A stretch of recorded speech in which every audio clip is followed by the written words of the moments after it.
কালকে ছিল দোল পূর্ণিমা, হঠাৎ করেই প্ল্যান হলো বাইরে যাবার। তো বেরিয়ে পড়লাম ঘুরতে। শাহবাগে গিয়ে বরমশাই আবার আমাকে ফুল কিনে দিল, রজনীগন্ধা নিয়েছিলাম।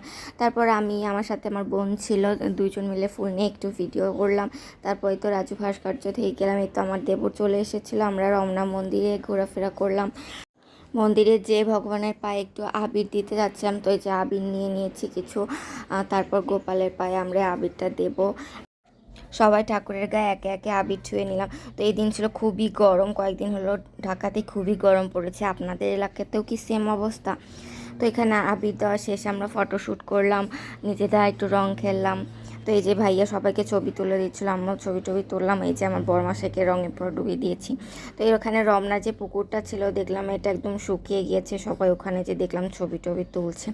তো এরপরে আমরা সবাই মিলে কফি খেয়ে নিলাম। এরপরে একটু কেনাকাটা করলাম, দেখছিলাম হাতের কাজের জিনিসপত্র। তো এরপরে আমরা আর একটু ঘোরাফেরা করলাম আশেপাশে দিয়ে, জগন্নাথ হলে গিয়েছিলাম, সুন্দর সময় পার করেছি। তো এই যে নতুন হল হয়েছে, এটা রবীন্দ্র ভবন। আর এই যে একটা শিব মন্দির, এই মন্দিরটা আমি আগে কখনো দেখিনি, এবার ফার্স্ট দেখলাম। আপনারা হয়তো গিয়েছেন, আমার যাওয়া হয়নি। তো এভাবে ঘুরে ঘুরে দেখছিলাম, বেশ সুন্দর কাজ। এরপর সবাই মিলে হালকা পাতলা নাস্তা টাস্তা করলাম। করে এভাবে আমাদের দিনটা ভালোই কাটলো। মাঝে মাঝে এভাবে ঘুরতে ভালোই লাগে, অন্য সময় তো সময় হয় না এভাবে ঘোরাফেরা হয়। তো এরপর আমরা লাস্টে বাসায় চলে এসেছিলাম সন্ধ্যার দিকে। এই তো আমাদের ঘোরাফেরা মনে ছিল।